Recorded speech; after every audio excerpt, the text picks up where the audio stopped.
لله رب العالمين والصلاة والسلام على أشرف الأنبياء والمرسلين وعلى آله وصحبه ومن تبعهم بإحسان إلى يوم عظيم. أما بعد فأعوذ بالله من الشيطان الرجيم. بسم الله الرحمن الرحيم. وجاهدوا في الله حق جهاده هو اجتباكم وما جعل عليكم في الدين من حرج ملة أبيكم إبراهيم هو سماكم المسلمين. صدق الله العظيم.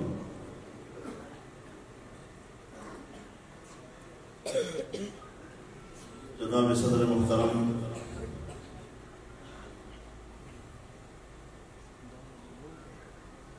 اکابر علماء کرام،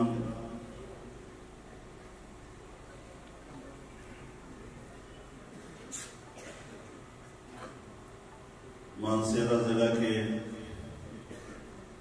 انتہائی قابل قدر زعماء،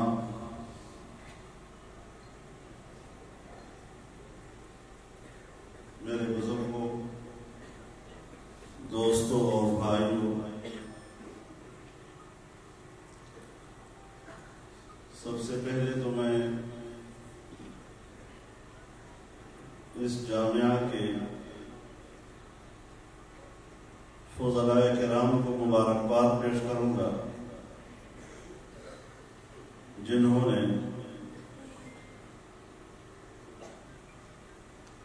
سال ہا سال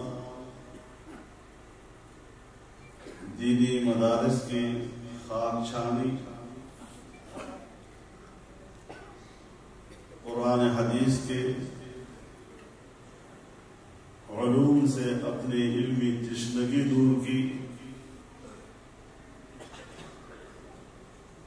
اور تحصیل علم کے مراحل خوبصورتی کے ساتھ پائے تکمیل تک پہنچائے. ہماری سب کی خوش قسمتی ہے کہ بقیہ سلف حضرت مولانا سید غلام نبی شاہ صاحب رحمہ اللہ جیسے بزرگوں کی ہمیں سرپرستی حاصل ہے. اللہ تعالیٰ ان کی زندگی کو اور برکت عطا فرمائے اور ان کی زندگی ہم پر اللہ کی رحمت بن کر سایہ فگن ہے. اب رحمہ اللہ کا سمجھ آئی. میں اس اجتماع میں ان نوجوانوں کو بھی خوش آمدید کہتا ہوں جنہوں نے جمعیت علماء اسلام کے قافلے کو اپنا قافلہ بنایا، اس میں شریک ہوئے اور اس کی منزل کو اپنی منزل سمجھا. رب العالمین ان کی زندگیوں کو قبول فرمائے اور یہ کٹھن راستہ اور کٹھن سفر ہم سب کے لیے آسان بنا.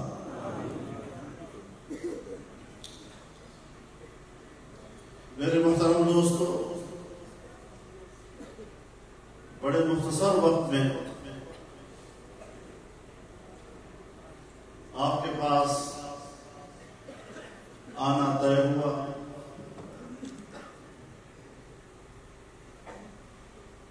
تاکہ میں مانسہرے کی جمعیت علماء کے دوستوں کو، وہی خواہوں کو اور اس بہانے یہاں کے مختلف شعبہ زندگی سے تعلق رکھنے والے دوستوں کو دیکھ سکوں، ان کی ملاقات کا شرف حاصل کر سکوں اور جمعیت علماء اسلام کے نقطۂ نظر کے حوالے سے ان سے کچھ گزارشات کر سکتا ہوں۔ میرے محترم دوستو،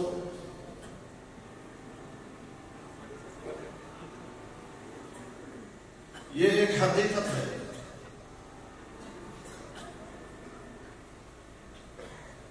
کہ پاکستان کی سیاست ہو یا پاکستان کا نظام حکومت، اس پر تسلط مذہب بیزار طبقے کا ہے،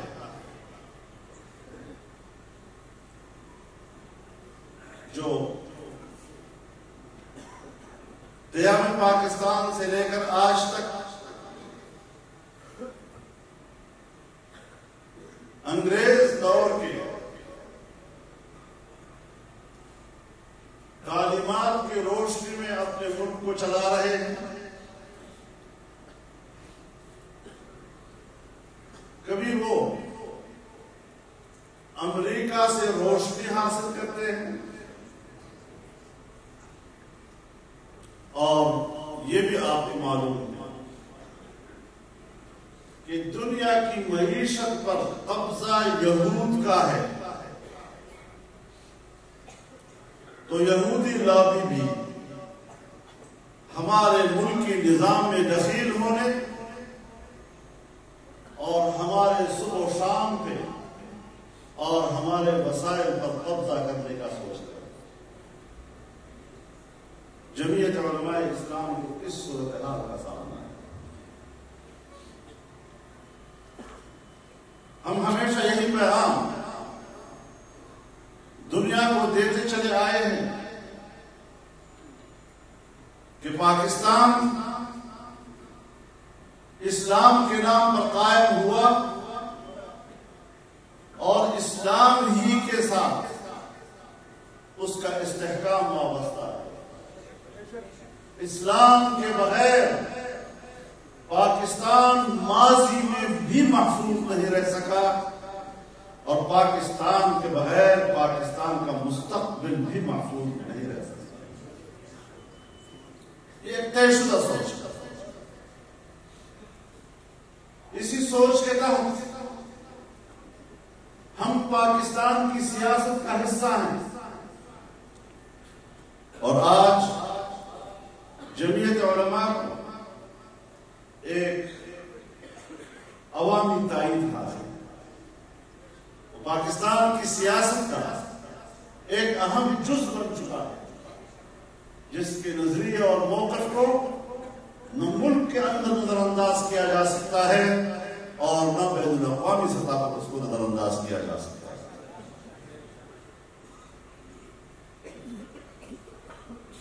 ابھی ایک نظریاتی تقابل ہے۔ جب ہم اس سوچ کو فروغ دیتے ہیں اور قرآن و سنت کے حوالے سے ایک اسلامی معاشرہ تشکیل دینے اور قرآن و سنت کی روشنی میں ایک سیاسی نظام حکومت تشکیل دینے میں بات کرتے ہیں، تو ہمیں کہا جاتا ہے کہ یہ تو انتہا پسند ہے۔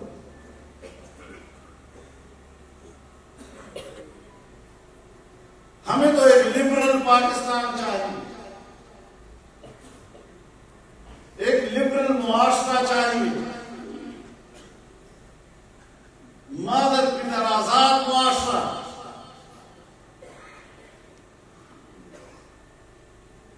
جس میں سود جائز، معیشت کی بنیاد سود پر ہو، کہ بین الاقوامی معاشی نیٹ ورک،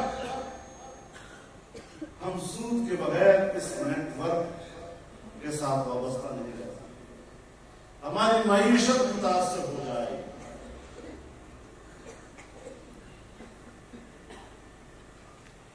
شراب پر پابندی نہیں ہونی چاہیے۔ یہ تو اس دور کے محفلوں کی زینت ہے، یہ تو اس دور کا شامل محفل ہے تو ہماری محفلیں خوشگوار رہتی ہیں،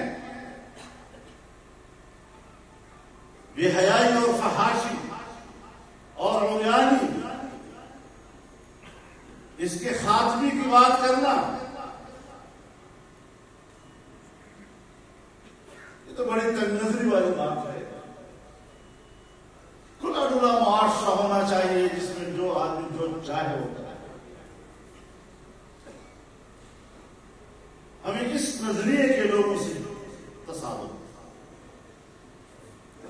اس سوچ کے ساتھ ہمارا مقابلہ ہے۔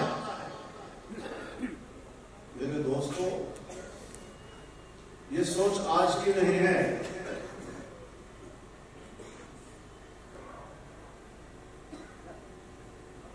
پورے تاریخ اسلام کا مطالعہ کیجیے، ہر زمانہ اسی کشمکش سے دوچار رہا۔ ہم جہاں کھڑے ہیں، ہم جس نظریے کے ساتھ کھڑے ہیں، جس فکر کے ساتھ کھڑے ہیں، 1500 سال کی کشمکش سے نکل کر آج جو نظریہ بدستور محفوظ اور موجود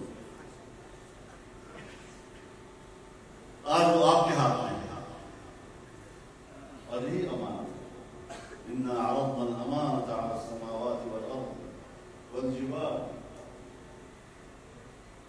فابین ان یحملنها واشفقن، یہی وہ امانت ہے جو آج آپ کے اور ہمارے ہاتھوں میں ہے۔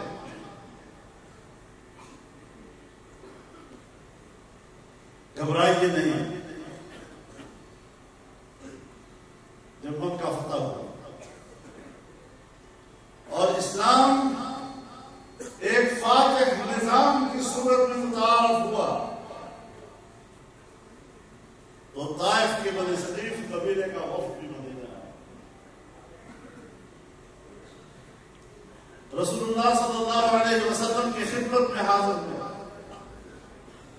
پیشکش کی، ہم اسلام قبول کرنے کے لیے تیار ہیں، ہم آپ کا کلمہ پڑھ لیں گے، لیکن مشروط طور پر ہمارے کچھ شرائط ہیں۔ ان شرائط کی فہرست میں یہی بات تھی کہ ہم ادھر ادھر کے تجارتی نیٹ ورک سے وابستہ ہیں اور سودی کاروبار ہوتا ہے، آپ نے سود کو حرام کیا ہوا ہے۔ اگر ہم سودی کاروبار کو چھوڑیں گے تو ہمیں معاشی نقصان ہوگا، ہماری تجارت اور ہمارا کاروبار تباہ ہو جائے گا، تو ہمارے لیے یہ سودی کاروبار جو ہے یہ جائز رکھیو، یہ اس ہم مستثنا ہو کر آپ کی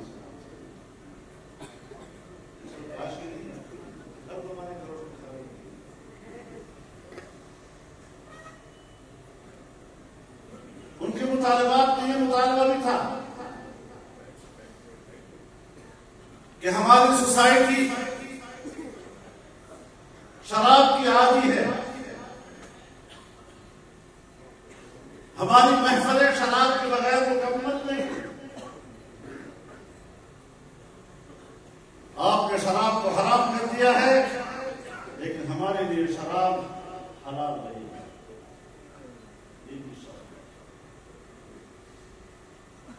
ان کے شرائط میں یہ بھی بات تھی کہ ہمارا نوجوان جنسی بےراہروی کا عادی ہے، فحاشی اور عریانی اور زنا کو آپ نے حرام قرار دیا ہے،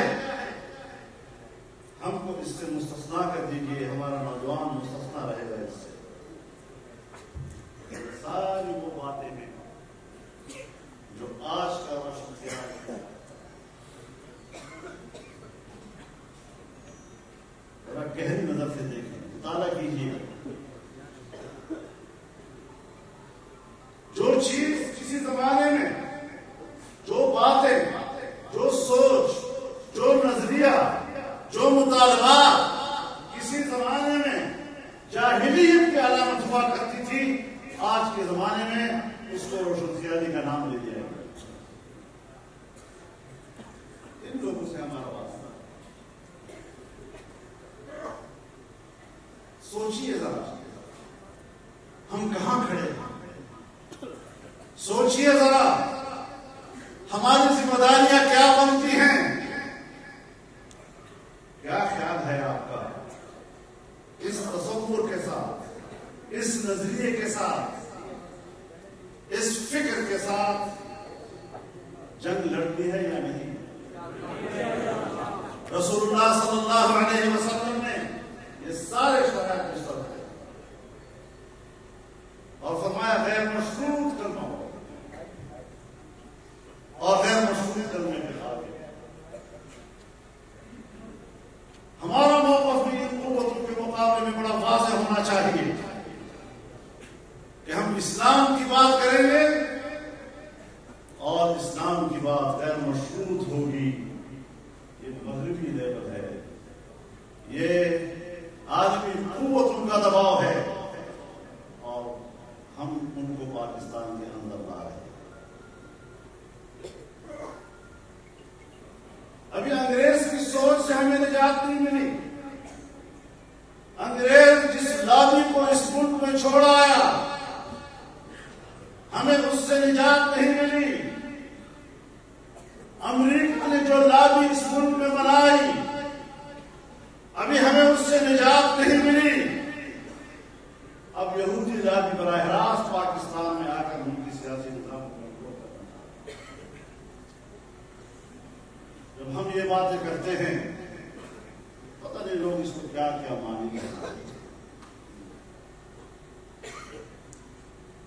جب ہم ایسی باتیں کرتے ہیں ہمارے ملک کا جو نظام ہے، ہمارے ملک کا جو میڈیا ہے، ہمارے ملک کی جو اسٹیبلشمنٹ ہے، ہمارے ملک کی جو بیوروکریسی ہے، اس کو بھی سمجھنا ہوگا کہ آپ کی اس نظریے کو یہ معمول کی سیاست قرار دے گی. یہ ہمارے معمول کی سیاست نہیں ہے. یہ باتیں ہم اس بنیاد پر نہیں کہہ رہے کہ ہم نے کوئی سیٹ جیتنی ہے یا کوئی سیٹ ہارنی ہے.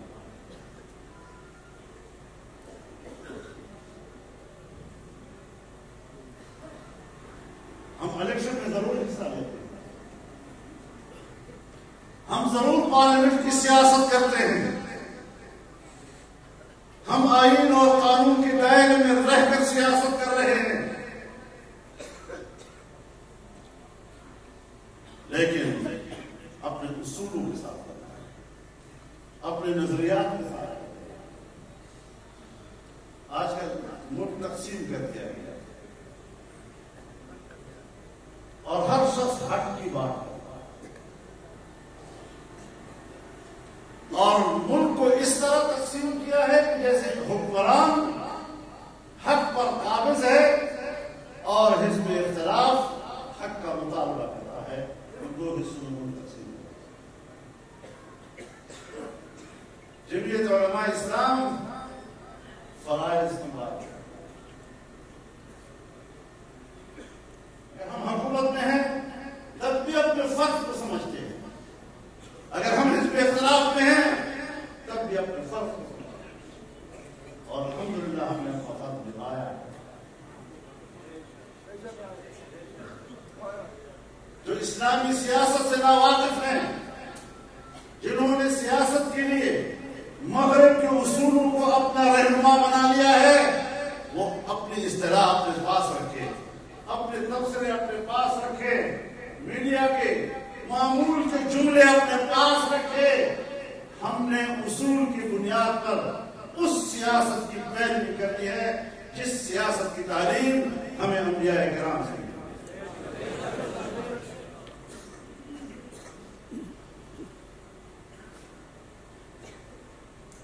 تم نے انسانیت کو ختم کیا. جنگ عظیم اول میں مغرب نے انسانیت کو قتل کیا.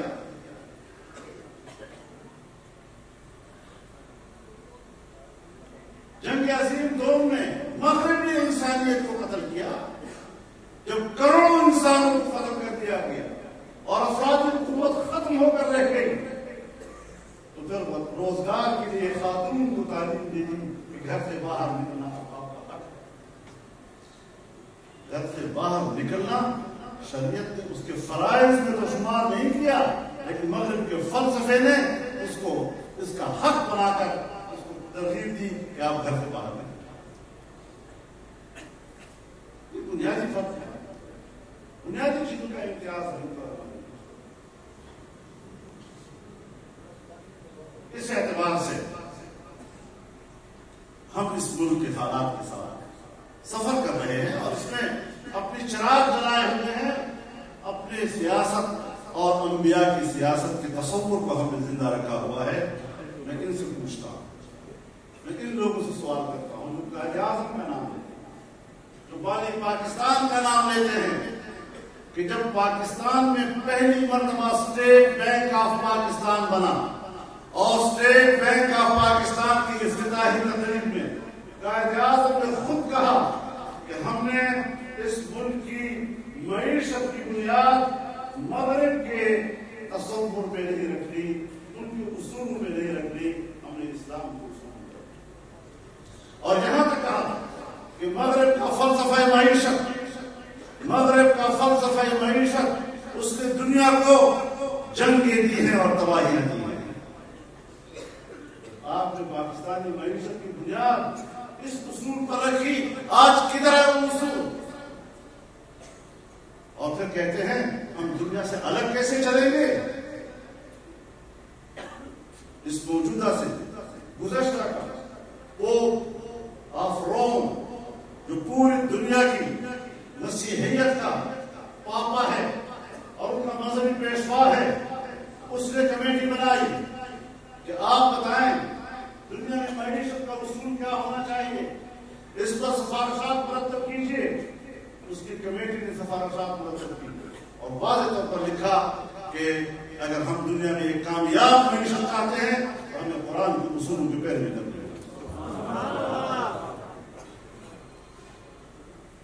جہاں پاکستان میں سروے کرایا گیا کہ لوگوں کو کیسی معیشت چاہیے، 98% لوگوں نے کہا ہمیں اصول نہیں چاہیے۔ یہی بات ہے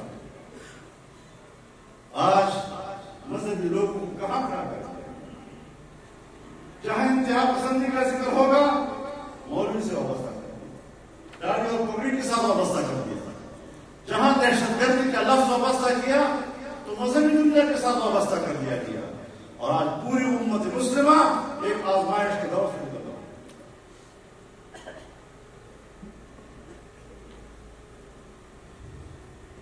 ہمارے مدارس اس آزمائش سے گزر رہے ہیں۔ مغرب کی بڑی خواہش تھی، امریکہ کی بڑی خواہش تھی کہ اسلامی دنیا کے نوجوان کو اشتہار دلایا جائے، انہیں اسلحے کی طرف راغب کیا جائے، اپنی اپنی ریاستوں سے ان کو لڑایا جائے اور پھر ریاستی قوت سے ان کو نابود کر دیا جائے تاکہ دنیا میں کہیں اسلام کا نام بھی زندہ ہو۔ لیکن آپ شکر کریں اس ملک میں جمعیت علماء موجود ہیں، ہم اس سازش کو سمجھ رہے تھے کہ جو کچھ ہوگا اسلام اور مسلمان کے مفاد میں نہیں ہوگا۔ آج ملک میں الحمدللہ ہمارے مدارس، ہماری تنظیمیں، ہمارے مقام فکر اپنا کام کرتے ہیں، لیکن ہمارے سسٹم میں داخل ہونے کی کوشش۔ میں ایک بات کہنا چاہتا ہوں، آج کل ایک بات چھڑی ہوئی ہے کہ سمندر پار پاکستانیوں کو پاکستان کے اندر ووٹ ڈالنے کا حق دیا جاتا ہے، یہ بحث چل رہی ہے، اور اس نظریے کو سب سے زیادہ جناب عمران خان صاحب سپورٹ کر رہے ہیں۔ سمندر پار پاکستانی ہماری طرف پاکستانی، ہم ان کو اپنا بھائی سمجھتے ہیں، ہم ان کو اپنا ہم وطن سمجھتے ہیں، لیکن ہماری رائے کو غلط معنی نہ پہنائے جائیں.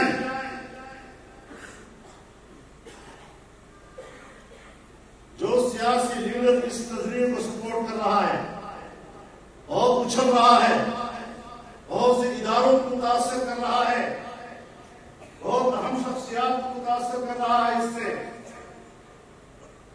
ووٹ کا حق دیا جائے. لیکن کس طرح؟ ہم کیسے ووٹ مانگیں گے؟ ان سے پھر یا ووٹ مانگے تو زرداری ہو جا سکے گا ووٹ مانگنے یا نواز شریف صاحب مانگ سکیں گے یا عمران خان صاحب مانگ سکیں گے. پاکستان میں ان تین کے علاوہ شاید کوئی ہو تو اپنے اس ووٹر کو جا کر کہہ سکے کہ آپ کوئی ہو یا ان کے سامنے آپ کہتے ہیں انٹرنیٹ کے ذریعے سے یہاں سے آپ کس کے پاکستان میں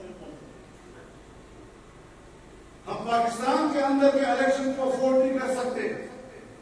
ہم اس کے متحمل نہیں ہیں. کتنی جماعتیں ہیں جو الیکشن کمیشن میں رجسٹرڈ ہیں، جن کو الیکشن لڑنے کا پورا حق حاصل ہے.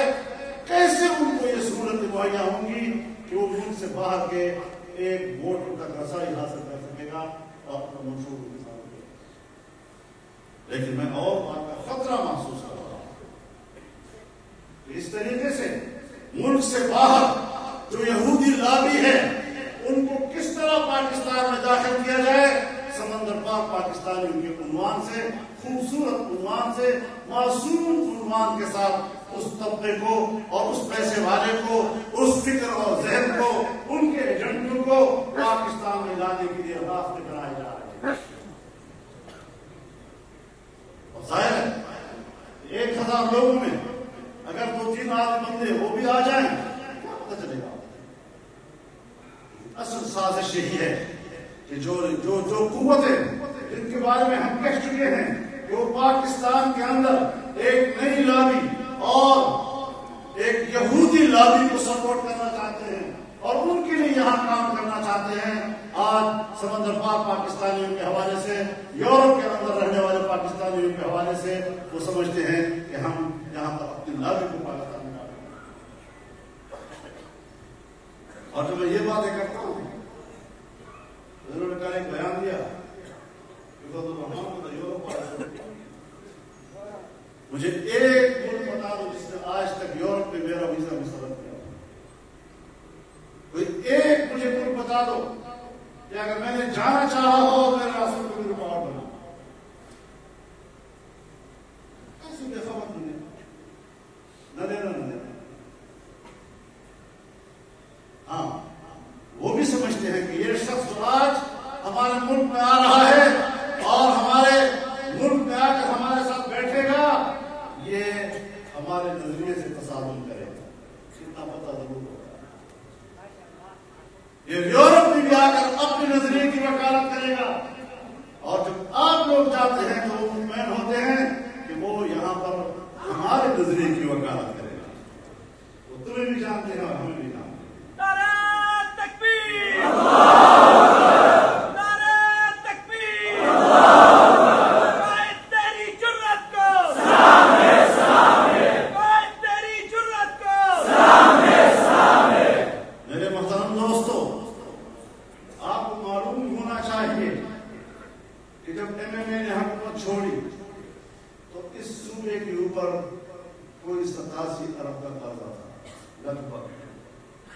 لیکن آج 300 ارب کا قرضہ آپ کے ساتھ چڑھ گیا ہے اور 40 سال تک آپ اس کو ادا نہیں کر سکیں گے.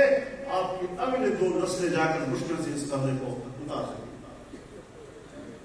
بیڑا غرق کر کے دیا ہے انگلیاں دوسروں میں اٹھاتے، سوری کی معیشت تباہ و برباد کر.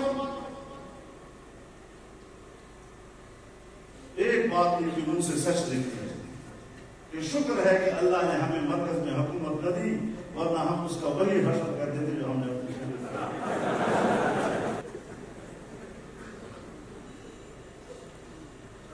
میرے محترم دوستو، ہماری بات کو سمجھنا ہوگا. یہاں آج کل پاکستان میں کچھ سیمینار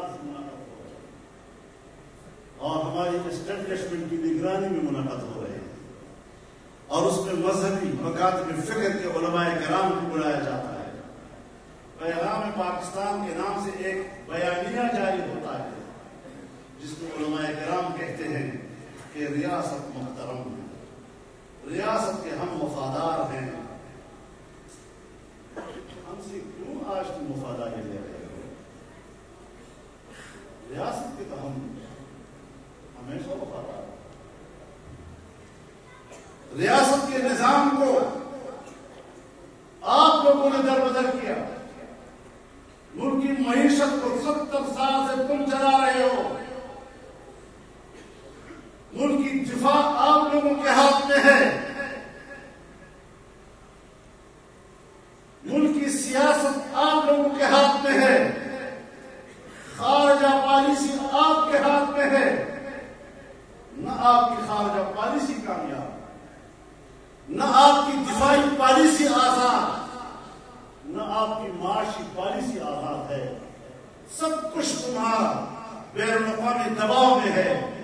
ہماری سیاست ان کے دباؤ میں, ہمارا دفاع ان کے دباؤ میں, ہماری معیشت ان کے دباؤ میں. 70 سال تک تو آپ لوگ بین الاقوامی دباؤ سے نکل نہیں سکے اور پاکستان کو ایک حقیقی آزاد ریاست نہیں بنا سکے. اور پھر بھی کہتے ہو کہ ریاست ہم ہیں, ہم محترم ہیں, اصل ہم ہیں, اور آپ ہم سے وفاداری کریں. ہم ریاست کو مانتے ہیں لیکن ریاست کو چلانے والے وہ ناکام ضرور ہیں. تمہارے اندر ریاست کو چلانے کی صلاحیت نہیں ہے. پاکستان کی پہلی دستور ساز اسمبلی میں قرارداد مقاصد علماء کرام نے اس کا مسودہ تیار کیا. آج تک اس پر کوئی اختلاف نہیں ہوا. کسی مذہبی وقت نے فکر نے اختلاف نہیں کیا. لوگ کہتے ہیں مولوی صاحب آپس میں لڑتے ہیں. مولوی صاحب 22 اسلامی نکات کی ان کی سیاست کی رہنمائی کے لیے مذہبی مکاتب فکر میں تو کوئی اس پر لڑائی نہیں ہوئی.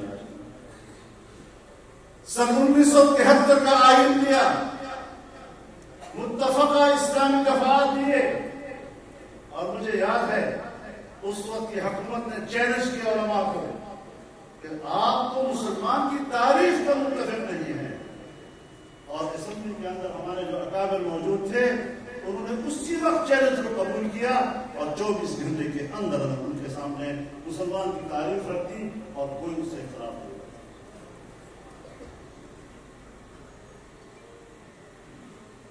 اسلامی نظریاتی کونسل بنی. آج تک تمام پاکستانی قوانین کے حوالے سے سفارشات مکمل بھی ہیں اور تمام مکاتب فکر کا اس پر اتفاق بھی ہے, کونسل کے اندر بھی اور کونسل کے باہر. سن 1973 سے آپ اس پر نامزدگی کیوں نہیں کرتے؟ کیوں کتابخانوں میں پڑی ہوئی ہے؟ کیوں لائبریریوں کی سیرت بنی ہوئی ہے؟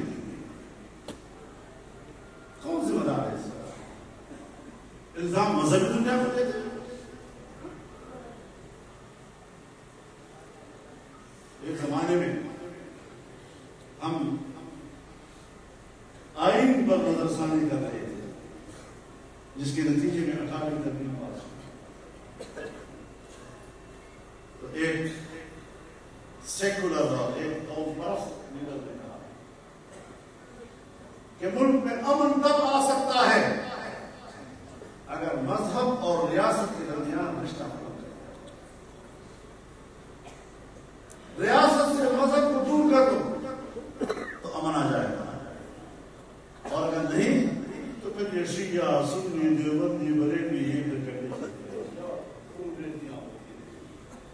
میرے خیال بڑی تیاری کر کے اس لیے دلیل کہیں سے کھڑی ہوگی اور وہاں پر پیش.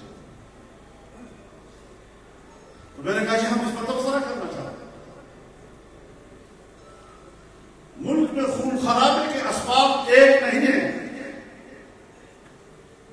خون خرابے کی بنیاد صرف قواریت بھی ہے, لیکن خون خرابے کی بنیاد قومیت بھی ہے, علاقائیت بھی ہے,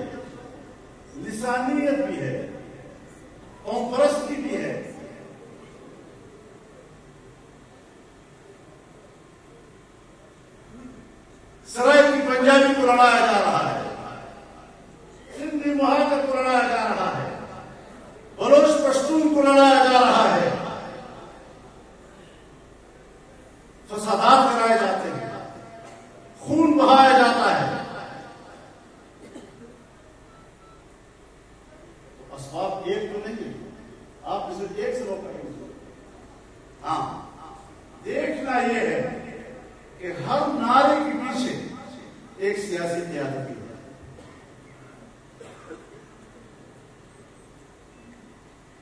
مذہبی دنیا کی جتنی سیاسی قیادت ہے، قیام پاکستان سے لے کر آج تک انہوں نے ہماری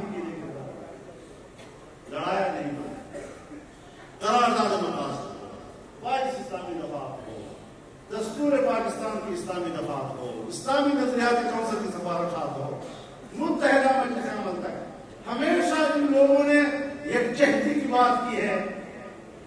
ہاں، اتنا تسلیم کرتا ہوں کہ ہمارے معاشرے میں فرقہ پرست عناصر ہیں، اس سے انکار نہیں کہ فرقہ پرست عناصر ہیں، لیکن فرقہ پرست عناصر لڑتے اس وقت ہیں جب ان کو اسٹیبلشمنٹ لڑائے یا کسی حکومت کی ضرورت. اس کے بغیر نہیں ہوتا. یہ تمہاری ضرورت ہے، آپ کو لڑاتے ہیں. ہاں، جہاں تک قومیت کا، لسانیت کا، علاقائیت کا اور اس بنا پر نفرتوں کا اور خونریزی کا معاملہ ہے تو آپ میرے سامنے جو قیادت بیٹھی ہوئی ہے، آپ سبھی اس نظریے کی قیادت کر رہے ہیں، ان نفرتوں کو فروغ دے رہے ہیں. تو اگر خونریزی سے ملک کو بچانا ہے تو پھر آپ کی سیاست نہیں ہونی چاہیے. اگر امن دینا ہے تو پھر مذہب کی سیاست ہونی چاہیے. ایسا ثبوت ان کے اوپر آیا کہ ایک صاحب کو کہنا پڑا کہ یار کوئی ایک آدمی اتنا تو کہہ دو کہ ہمیں فضل الرحمان سے اختلاف ہے تاکہ ریکارڈ پر کوئی آپ کی بات تو آ جائے. اور چیئرمین نے کہا جی پھر اجلاس کو ملتوی کرتے ہیں، آئندہ پاس کریں گے اور پھر بس کے نمبر دیا. یہ اس دنیا سے ہمارا مفادہ ہوتا ہے. کبھی خواتین کے حقوق کے نام سے، اب حقوق کا کس کو اختلاف ہے؟ یہ تصور دینا کہ مذہب وہ حقوق کا انکار کرتا ہے، یہ مذہب تہمت ہے، یہ بہتان ہے. حقوق کی بات آپ بھی کریں، حقوق کی بات ہم بھی کرتے ہیں، لیکن حقوق کا تعین، حقوق کی تشریح، حقوق کی وضاحت آپ کس بنیاد پہ کرتے ہیں اور ہم کس بنیاد پہ کرتے ہیں، یہ چیز ہم قرآن و سنت کے حوالے سے حقوق کی بات کرتے ہیں، آپ خدا جانے کس کی سنت کی بنیاد پر ان کے حقوق کی بات کرتے ہیں. تو میرے محترم دوست، اس وضاحت کے بعد کہ ہم کہاں کھڑے ہیں اور یہ لوگ کہاں کھڑے ہیں، اور ہم نے کتنا سفر کیا ہے، انہوں نے کتنا سفر کیا ہے، آگے ان کے عزائم کیا ہیں، آگے ہمارے عزائم کیا ہیں، اس کے لیے آگے بڑھنا ہے. ہم الیکشن میں اسی لیے جا رہے ہیں کہ اب بندوق کے ذریعے فتوحات حاصل کرنا اور اقتدار تک رسائی حاصل کرنا کا زمانہ گزر چکا ہے. اب اس بندوق اور توپ و تفنگ کی جگہ عام آدمی کے ووٹ کی پرچی، یہی پرچی آپ کی تلوار کی، یہی پرچی آپ کا بندوق کی، اسی پرچی سے آپ نے فتوحات دینی ہے. اب یہ آپ نے لوگوں کو سمجھانا ہے کہ آپ کی پرچی اس زمانے کا آپ کا بندوق ہے، آپ کی پرچی اس زمانے کا آپ کی تلوار ہے. آپ نے اس کو کیسے استعمال کرنا ہے؟ باطل کے لیے استعمال کرنا ہے یا حق کے لیے استعمال کرنا ہے؟ ہمارے میڈیا والے بڑے ماہر لوگ ہوتے ہیں، نوجوان ہوتے ہیں بیچارے. آج میں نے کل کی خبر پڑھی تو اس سے میرے الفاظ کی تعبیر یوں کی تھی کہ عوام اپنی پرچی کو حق و باطل کے لیے استعمال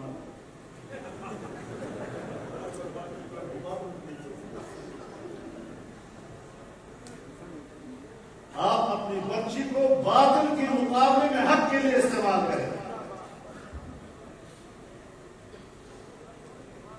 سمجھے اس بات کو. آپ یہ سمجھتے ہیں کہ شاید یہ دنیا کا مسئلہ ہے, اس کا نہ سیاست سے, اس سیاست کا شریعت سے کوئی تعلق نہیں, اور قیامت کے روز اللہ کے سامنے ہم اس کے جواب دیں گے.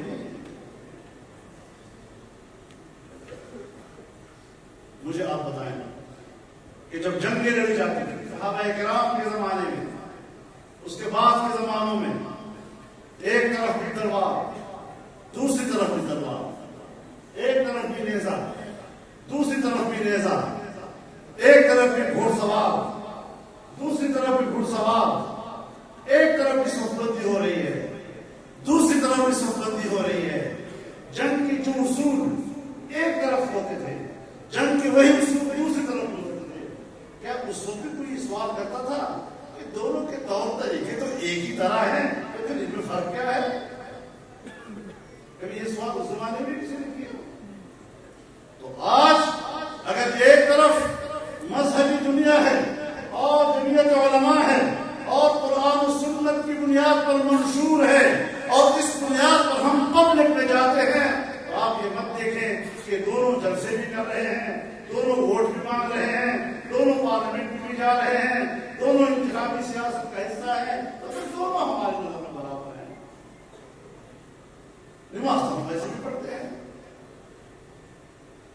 دیکھنا یہ ہے کہ یہ دونوں سب بندیاں, اس کے پیچھے نظریہ کیا ہے, اس کے پیچھے منشور کیا ہے, وہی چیز ہمارے درمیان فرق کو واضح کرتی ہے, اور اسی فرق کو لے کر ہم نے دنیا کے سامنے جانا ہے, اسی چیز کو لے کر ہم نے پارلیمنٹ میں جانا ہے, اسی نظریے کو لے کر ہم نے بین الاقوامی دنیا میں اب رائے دینی ہوگی ہے. ایک صحابی نے مجھ سے پوچھا کہ مولوی صاحب, آپ لوگ بھی تو اسلام آباد پہنچتے ہیں, بڑے بڑے بنگلوں میں آ جاتے ہیں, بس یہی منزل ہے آپ. تو میں نے کہا یہ تو آپ مجھے ایسی بات کر رہے ہیں جیسے آپ مجھے بتانا دے رہے ہیں. یعنی ہم لوگوں نے الیکشن لڑا, کامیابیاں حاصل کی, پارلیمنٹ میں آئے, کوئی وزارت, کوئی کمیٹی وغیرہ ہمارے حصے میں آ گئی, اس کی بنیاد پر ہمیں کوئی کمرہ ملا, کوئی لاج ملا, کوئی بنگلہ ملا, کوئی گاڑی ملی, تو اب آپ مجھے تانا دے رہے ہیں کہ مولوی صاحبان بھی بنگلوں میں پہنچ گئے, مولوی صاحب بھی گاڑی تک پہنچ گیا. اور میں نے کہا سن لو, ابھی تو 2-4 بنگلے ہمارے پاس ہیں, ہم نے تو اسلام آباد کے سارے لوگوں پر قبضہ کرنے کا سوچا ہوا ہے.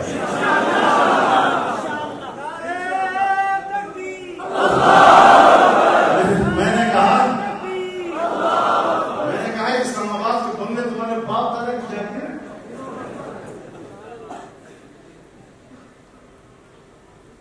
تمہارے نام تو کہہ میں قوم کے غریب لوگوں کی محنت اور ان کے خون پسینے کا نچوڑ ہے. اس میں عوام کے نمائندے جائیں گے اور اسلام کے نمائندے جائیں گے. تو آپ ہزارے کے لوگ تو اپنے آپ کو سمجھتے ہیں کہ ہم لوگ بہت ہی زیادہ مذہبی لوگ ہیں, تو جو ووٹ کے موقع پر کیوں کہتے ہو کہ فرق کی بڑا فرق ہے بھائی, بڑا فرق ہے. اس فرق کو سوچو اور ایک ہی کشتی میں سوار ہو جاؤ, 2 کشتی میں پاؤں مت رکھو, یا ادھر یا ادھر. الیکشن لڑ لو, اس کے بعد پارلیمنٹ میں جاؤ, وہاں حکمت عملی بناؤ. حکومت حصے میں آتی ہے تو حکومت کرے, نہیں آتی تو پھر کیا کرنا ہے, تو وہیں معاملہ. لیکن پبلک کو صاف بات کہو, پبلک کو واضح نظریہ دیا کرو کہ ہم کدھر جانا چاہتے ہیں.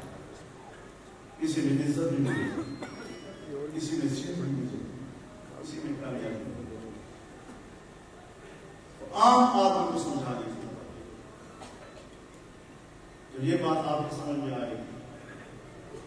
کوئی پارا جمع نہیں, ایک ہی پارا جمع ہوگا, اسلام جمعیت علماء اور متحدہ ملکہ، ٹھیک ہے؟ اسی پہ کام کرنا ہے، اسی پہ جدوجہد کرنی ہے اور اس کو سنجیدگی سے لینا ہے۔ انشاءاللہ میں سمجھتا ہوں کہ ہم اس ملک کو اس گندگی اور اس تعفن سے نجات دلائیں گے جس میں بدبو ہر طرف پھیلی۔ جمعیت علماء اسلام زندہ باد، جمعیت علماء اسلام زندہ باد۔ کتاب تمہارا ٹھپا ٹھپ، میرے دوستوں، کتاب تمہارا ٹھپا ٹھپ۔ میرے دوستوں، پچھلا الیکشن میں پچھلے الیکشن کا نتیجہ جیسے کیسے آئے گی تو کچھ لوگ مجھے ملے اور مجھے پرسکون رہنے کی ترغیب کر رہے اور ترغیب دے رہے تھے کہ اب تو الیکشن ہو گیا، حکومت تو بن گئی، اب آپ بھی تعاون کریں، آپ بھی مظاہرہ کریں۔ تو میں نے کہا میرے تو کوئی ذاتی جھگڑا ہے، میں تو ایک نظریے پہ قائم ہوں اور اس نظریے کے حوالے سے میرا ایک موقف ہے۔